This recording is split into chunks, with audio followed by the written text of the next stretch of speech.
بسم الله الرحمن الرحيم الحمد لله والصلاة والسلام على رسول الله وعلى آله وأصحابه أجمعين أما بعد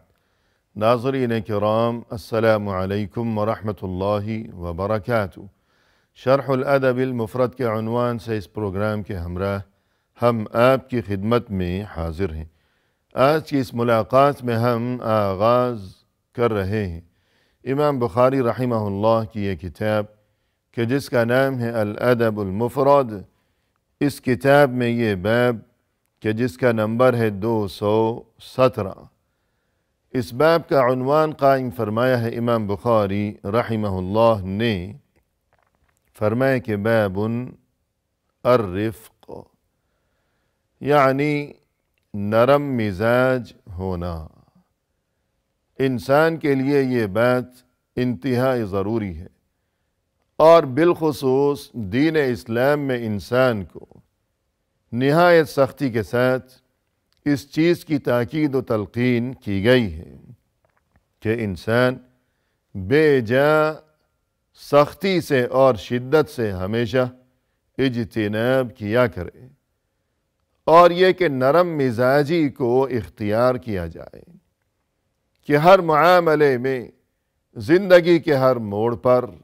زندگی کے ہر قدم پر انسان کو چاہیے کہ وہ نرمی کا معاملہ روا رکھا کرے، کیونکہ یہ ناقابل تردید حقیقت ہے، یہ اٹل حقیقت ہے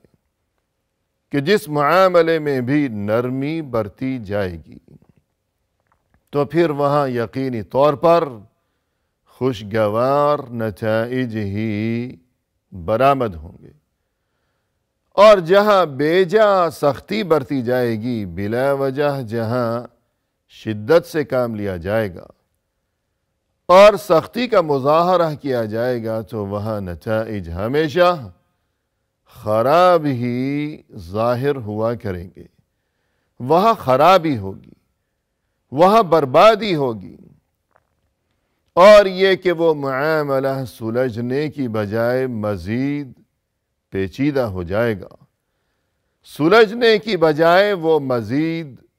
الجھنوں کا شکار ہو کر رہ جائے گا،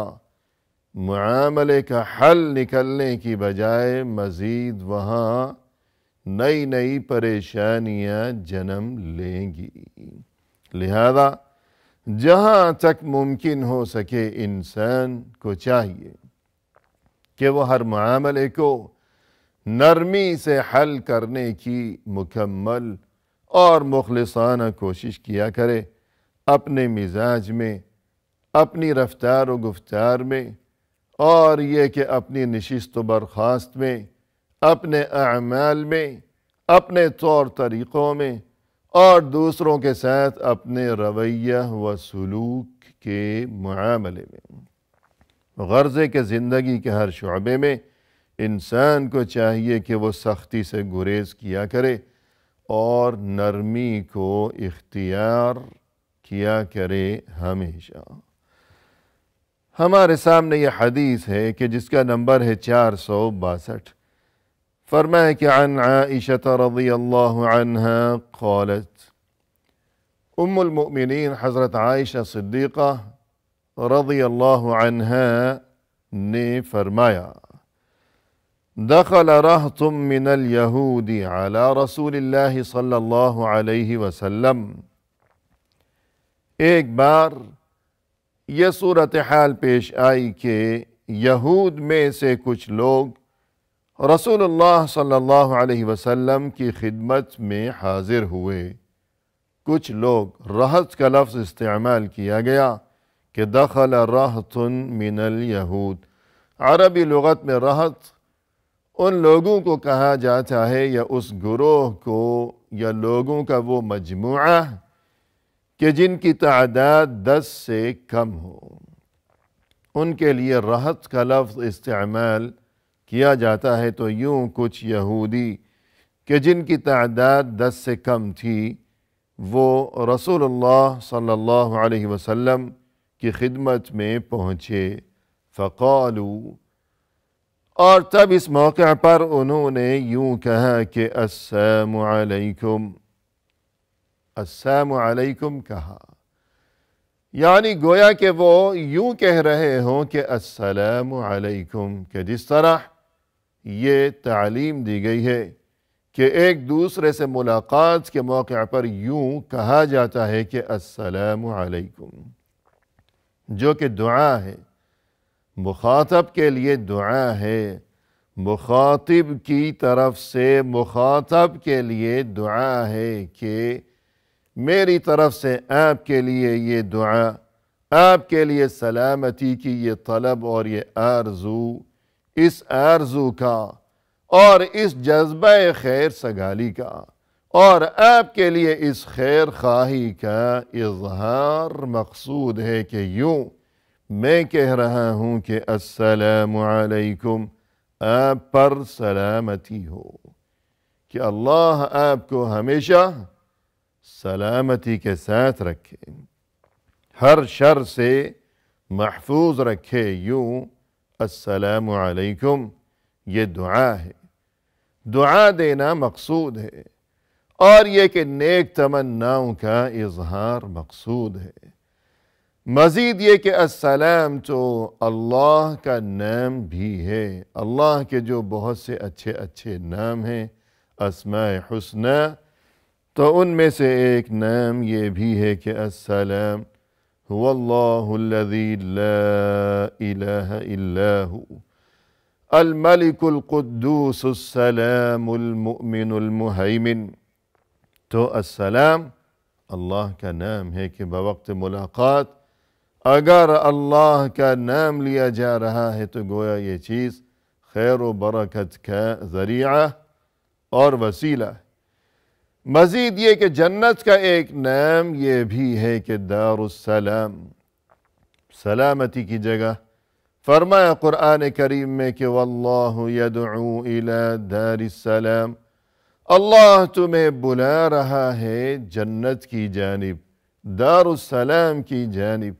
کہ وہ مقام کہ جہاں سلام ہی سلام ہے، کہ جہاں تمہارے لیے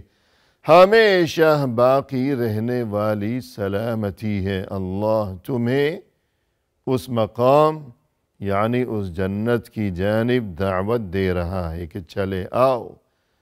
اللہ کے بندے بن جاؤ، اللہ کی نافرمانی سے باز آ جاؤ، اللہ کی عبادت و اطاعت کو اپنا شیوہ و شعار بنا لو۔ 5 وقت مسجد کے میناروں سے یہ جو صدا بلند ہو رہی ہے کہ حی علی الفلاح، چلے آؤ کامیابی کی طرف، تو یہ کامیابی، یہ ہمیشہ باقی رہنے والی سلامتی یعنی دار السلام، یعنی جنت میں چلے آؤ کہ اللہ تمہیں جنت کی جانب بلا رہا ہے۔ تو یہ چیز ہے السلام علیکم، کہ مسلمانوں کا یہ طریقہ ہے۔ لیکن یہ یہودی جب وہاں پہنچے تو انہوں نے دھوکہ دیتے ہوئے اور مکر و فریب کے طور پر عیاری اور مکاری چالاکی دکھاتے ہوئے یوں گول مول انداز میں یوں کہا کہ السلام علیکم، کہ حضور صلی اللہ علیہ وسلم کے اللہ کے رسول تو خوش ہو جائیں گے کہ ہم نے انہیں دعا دی ہے کہ سلام کیا ہے، لیکن السلام علیکم کہنے کی بجائے گول مول انداز میں انہوں نے یوں کہا کہ السلام علیکم، السلام سلامتی، لیکن انہوں نے السلام نہیں کہا بلکہ یوں کہا کہ السلام، سام کے معنی ہے موت، ہلاکت۔ کہاں السلام کے سلامتی اور دعا، کہاں السلام یعنی موت اور یہ بد دعا کہ تم مر جاؤ، موت کی بد دعا یوں کہنے لگے۔ اور اس کی وجہ یہ ہے ناظرین کرام، جیسا کہ سبھی جانتے ہیں کہ رسول اللہ صلی اللہ علیہ وسلم اور دیگر مہاجرین حضرات یعنی مسلمان جو کہ مکی دور میں دین اسلام کے ابتدائی دور میں کہ ہجرت مدینہ سے قبل کا جو زمانہ تھا وہاں مکہ شہر میں، تو نبوت کے 13ویں سال کے آخر میں جب اللہ کی طرف سے ہجرت کا حکم نازل ہوا، تب رسول اللہ صلی اللہ علیہ وسلم اور یکے بعد دیگر یہ تمام مسلمان مکہ سے ہجرت کر کے مدینہ جا پہنچے تھے، اور مدینہ میں وہاں اس زمانے میں جو مقامی آبادی تھی تو ان میں بڑی تعداد میں یہود بھی آباد تھے۔ یہ یہودی مدینہ میں نسل در نسل صدیوں سے چلے آ رہے تھے، اور چونکہ یہ یہودی یہ اہل کتاب تھے اور ان کے پاس جو گزشتہ آسمانی و الہامی کتابیں تھیں، اگرچہ ان میں بڑے پیمانے پر تحریف اور قطع و برید اور کمی بیشی اور تبدیلیاں کر دی گئی تھیں، لیکن اس کے باوجود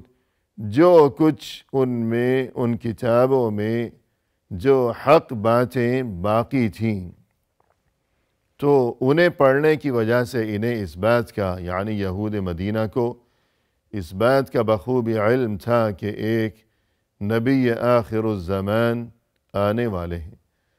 اور یہ کہ ان کے ظہور کا وقت آ چکا ہے کہ جو علامات بیان کی گئی ہیں ان کی کتابوں میں، ان علامات کی روشنی میں آخری نبی کے ظہور کا وقت چونکہ آ چکا ہے، اور وہ اس خوش فہمی میں مبتلا تھے، انہیں مکمل یقین تھا کہ وہ آخری نبی ہم میں ظاہر ہوں گے، کیونکہ اس سے قبل اکثر و بیشتر انبیاء کرام علیہم السلام کا تعلق بنی اسرائیل سے ہی تھا، لہذا وہ بہت خوش تھے کہ آخری نبی کی آمد قریب ہے، اور یہ کہ ان کی آمد اور ان کا ظہور ہم میں ہی ہوگا۔ لیکن آخری نبی یعنی رسول اللہ صلی اللہ علیہ وسلم کا ظہور اور آپ صلی اللہ علیہ وسلم کی بعثت مبارکہ بنی اسرائیل کی بجائے وہ مکہ میں آپ صلی اللہ علیہ وسلم کی بعثت کا واقعہ پیش آیا، لہذا اس کا نتیجہ یہ ہوا کہ دین اسلام کی حقانیت و صداقت،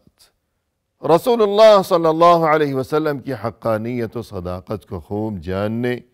اور پہچاننے کے باوجود ان یہود مدینہ نے کفر کی روش اختیار کی،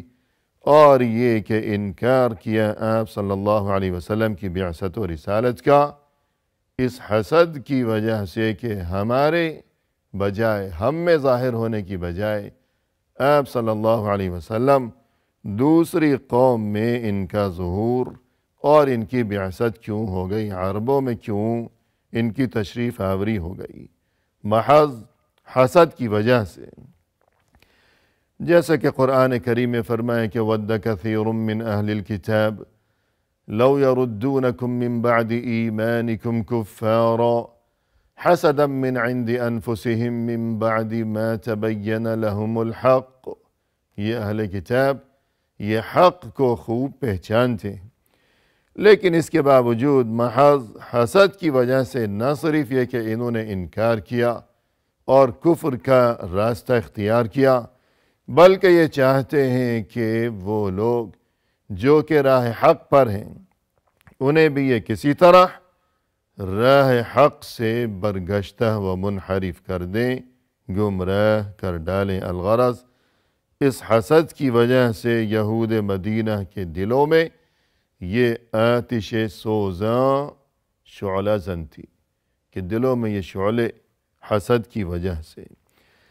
چنانچہ جب یہ وہاں پہنچے آپ صلی اللہ علیہ وسلم کی خدمت میں تو السلام علیکم کہنے کی بجائے